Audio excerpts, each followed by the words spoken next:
ಓಂ ಶ್ರೀ ಗುರುಭ್ಯೋ ನಮಃ. ಯಾವ ನಕ್ಷತ್ರದವರು ಯಾವ ವೃಕ್ಷಗಳನ್ನು ಪೂಜಿಸಿದರೆ ತಮ್ಮ ಸರ್ವ ಸಂಕಷ್ಟಗಳು ನಿವಾರಣೆಯಾಗಿ ಅದೃಷ್ಟ ಒಲಿದು ಬರುತ್ತದೆ ಎಂಬುದನ್ನು ಈಗ ನೋಡೋಣ. ಅಶ್ವಿನಿ ನಕ್ಷತ್ರದಲ್ಲಿ ಜನಿಸಿದವರು ಬೂರ್ಲ ಗಿಡವನ್ನು ಪೂಜಿಸಿದರೆ ಇದರಿಂದ ಸರ್ವ ಸಂಕಷ್ಟಗಳು ನಿವಾರಣೆಯಾಗಿ ಅವರಿಗೆ ಅದೃಷ್ಟವು ಒಲಿದು ಬರುತ್ತದೆ. ಭರಣಿ ನಕ್ಷತ್ರದಲ್ಲಿ ಜನಿಸಿದವರು ಚಂದನದ ಗಿಡವನ್ನು ಪೂಜೆ ಮಾಡಿದರೆ ಅದೃಷ್ಟ ಒಲಿದು ಬರುತ್ತದೆ. ಕೃತಿಕಾ ನಕ್ಷತ್ರದಲ್ಲಿ ಜನಿಸಿದವರು ಕರಿ ಮುತ್ತಲ ಗಿಡವನ್ನು ಪೂಜಿಸಿದರೆ ತಮ್ಮ ಸರ್ವ ಕಷ್ಟಗಳು ನಿವಾರಣೆಯಾಗಿ ಅದೃಷ್ಟವು ಒಲಿದು ಬರುತ್ತದೆ. ಹಾಗೆಯೇ ರೋಹಿಣಿ ನಕ್ಷತ್ರದಲ್ಲಿ ಜನ್ಮ ತಾಳಿದವರು ಹಲಸಿನ ಗಿಡವನ್ನು ಪೂಜಿಸಿದರೆ ಅದೃಷ್ಟವು ಒಲಿಯುತ್ತದೆ. ಮೃಗಶಿರ ನಕ್ಷತ್ರದಲ್ಲಿ ಜನಿಸಿದವರು ಎಕ್ಕದ ಗಿಡವನ್ನು ಪೂಜಿಸ್ತಾ ಬಂದರೆ ಸರ್ವ ಕಷ್ಟಗಳು ನಿವಾರಣೆಯಾಗಿ ಅದೃಷ್ಟವು ಒಲಿದು ಬರುತ್ತದೆ. ಆರ್ದ್ರ ನಕ್ಷತ್ರದಲ್ಲಿ ಜನ್ಮ ತಾಳಿದವರು ಬನ್ನಿ ಗಿಡವನ್ನು ಪೂಜಿಸುತ್ತಾ ಬಂದರೆ ಸರ್ವ ಸಂಕಷ್ಟಗಳು ನಿವಾರಣೆಯಾಗಿ ಅದೃಷ್ಟವು ಒಲಿದು ಬರುತ್ತದೆ. ಪುನರ್ವಸು ನಕ್ಷತ್ರದಲ್ಲಿ ಜನ್ಮ ತಾಳಿದವರು ಆಪತ್ತಿ ಗಿಡವನ್ನು ಪೂಜಿಸುತ್ತಾ ಬಂದರೆ ಇವರ ಸರ್ವ ಸಂಕಷ್ಟಗಳು ನಿವಾರಣೆಯಾಗಿ ಅದೃಷ್ಟವು ಒಲಿದು ಬರುತ್ತದೆ. ಪುಷ್ಯ ನಕ್ಷತ್ರದಲ್ಲಿ ಜನಿಸಿದವರು ಬೇವಿನ ಗಿಡವನ್ನು ಪೂಜಿಸುತ್ತಾ ಬಂದರೆ ಸರ್ವ ಸಂಕಷ್ಟಗಳು ನಿವಾರಣೆಯಾಗಿ ಅದೃಷ್ಟವು ಒಲಿದು ಬರುತ್ತದೆ. ಆಶ್ಲೇಷ ನಕ್ಷತ್ರದಲ್ಲಿ ಜನ್ಮ ತಾಳಿದವರು ಮಾವಿನ ಗಿಡವನ್ನು ಪೂಜಿಸುತ್ತಾ ಬಂದರೆ ಸರ್ವ ಸಂಕಷ್ಟಗಳು ನಿವಾರಣೆಯಾಗಿ ಅದೃಷ್ಟವು ಒಲಿದು ಬರುತ್ತದೆ. ಮಖ ನಕ್ಷತ್ರದಲ್ಲಿ ಜನ್ಮಿಸಿದವರು ಹಿಪ್ಪೆ ಗಿಡವನ್ನು ಪೂಜಿಸುತ್ತಾ ಬಂದರೆ ಸರ್ವ ಸಂಕಷ್ಟಗಳು ನಿವಾರಣೆಯಾಗಿ ಅದೃಷ್ಟವು ಒಲಿದು ಬರುತ್ತದೆ. ಪುಬ್ಬ ನಕ್ಷತ್ರ ಅಥವಾ ಪೂರ್ವ ಪಾಲ್ಗುಣಿ ನಕ್ಷತ್ರದಲ್ಲಿ ಜನ್ಮಿಸಿದವರು ಕಾಸರಗ ಗಿಡವನ್ನು ಪೂಜಿಸುತ್ತಾ ಬಂದರೆ ಸರ್ವ ಸಂಕಷ್ಟಗಳು ನಿವಾರಣೆಯಾಗಿ ಅದೃಷ್ಟವು ಒಲಿದು ಬರುತ್ತದೆ.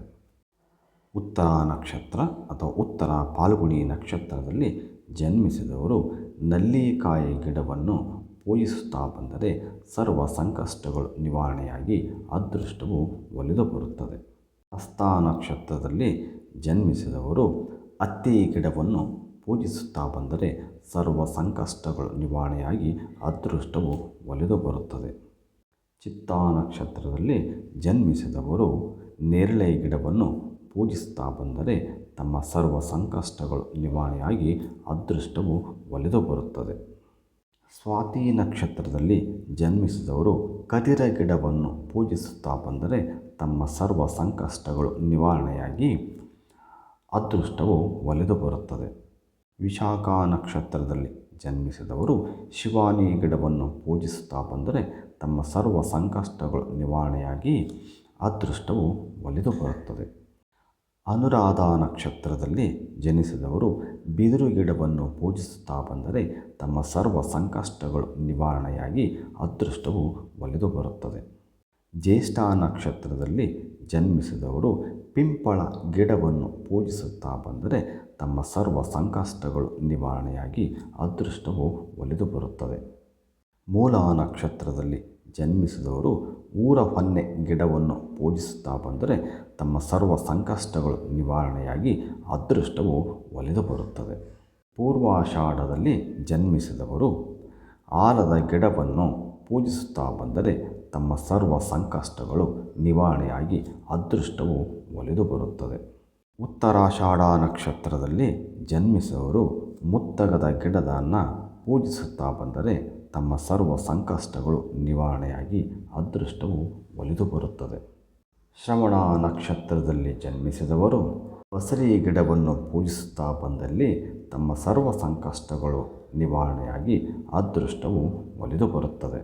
ಧನಿಷ್ಠ ನಕ್ಷತ್ರದಲ್ಲಿ ಜನ್ಮಿಸಿದವರು ಆವಟೆ ಗಿಡವನ್ನು ಪೂಜಿಸುತ್ತಾ ಬಂದರೆ ತಮ್ಮ ಸರ್ವ ಸಂಕಷ್ಟಗಳು ನಿವಾರಣೆಯಾಗಿ ಅದೃಷ್ಟವು ಒಲಿದು ಬರುತ್ತದೆ. ಶತಭಿಷ ನಕ್ಷತ್ರದಲ್ಲಿ ಜನ್ಮಿಸಿದವರು ಬಿಲ್ವಪತ್ರೆ ಗಿಡವನ್ನು ಪೂಜಿಸುತ್ತಾ ಬಂದರೆ ಸರ್ವ ಸಂಕಷ್ಟಗಳು ನಿವಾರಣೆಯಾಗಿ ಅದೃಷ್ಟವು ಒಲಿದು ಬರುತ್ತದೆ. ಪೂರ್ವಭಾದ್ರ ನಕ್ಷತ್ರದಲ್ಲಿ ಜನ್ಮಿಸಿದವರು ಮತ್ತಿ ಗಿಡವನ್ನು ಪೂಜಿಸುತ್ತಾ ಬಂದರೆ ತಮ್ಮ ಸರ್ವ ಸಂಕಷ್ಟಗಳು ನಿವಾರಣೆಯಾಗಿ ಅದೃಷ್ಟವು ಒಲಿದು ಬರುತ್ತದೆ. ಉತ್ತರ ಭಾದ್ರ ನಕ್ಷತ್ರದಲ್ಲಿ ಜನ್ಮಿಸಿದವರು ಹಣ್ಣು ಸಂಪಿಗೆ ಗಿಡವನ್ನು ಪೂಜಿಸುತ್ತಾ ಬಂದರೆ ತಮ್ಮ ಸರ್ವ ಸಂಕಷ್ಟಗಳು ನಿವಾರಣೆಯಾಗಿ ಅದೃಷ್ಟವು ಒಲಿದು ಬರುತ್ತದೆ. ಇನ್ನು ಕಡೆಯದಾಗಿ ರೇವತಿ ನಕ್ಷತ್ರದಲ್ಲಿ ಜನ್ಮಿಸಿದವರು ಬಿಕ್ಕಳ ಗಿಡವನ್ನು ಪೂಜಿಸುತ್ತಾ ಬಂದರೆ ತಮ್ಮ ಸರ್ವ ಸಂಕಷ್ಟಗಳು ನಿವಾರಣೆಯಾಗಿ ಅದೃಷ್ಟವು ಒಲಿದು ಬರುತ್ತದೆ. ಇದರಿಂದ ಎಲ್ಲರಿಗೂ ಅನುಕೂಲವಾಗಲಿ. ಸರ್ವೇ ಜನ ಸುಖಿನೋ ಭವಂತು.